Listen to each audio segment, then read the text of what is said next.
Scaler des choses qui ne fonctionnent pas et travailler pour la gloire ne vous emmènera pas à vos 10 000 euros par mois. Qu'est-ce que j'entends par là? Quand on parle de scaling, il y en a beaucoup qui vont scaler de la merde. Je vais m'expliquer. Scaler des choses qui vous font perdre de l'argent, c'est augmenter la merde dans votre business.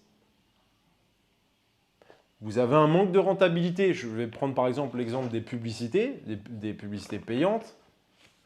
Vous avez une publicité qui fonctionne mal et tu en as certains qui vont scaler des publicités qui fonctionnent mal.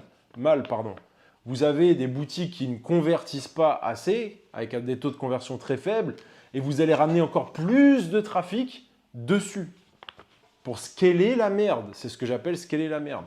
Le scaling, le fait de scaler, c'est tout d'abord de segmenter, d'aller isoler les actions dans un business. Et quand vous êtes en phase de testing, que vous êtes débutant, les actions qui fonctionnent, croyez-moi, ça représente entre 5 et 10%. Et c'est cet échantillonnage qu'il faut aller cibler. Mais comme la plupart des gens ne segmentent rien dans leur business, c'est-à-dire qu'ils veulent des visiteurs pour avoir des visiteurs, par exemple. Ils vont confondre le trafic tiède, froid, chaud. Ils vont tout mélanger. Ils vont simplement se dire un visiteur, c'est un visiteur. Voilà, tout simplement. Donc, le fait de ne pas segmenter et de vouloir scaler quand même, c'est-à-dire que les 80% de choses qui ne fonctionnent mal dans ton business, tu vas les scaler, les augmenter.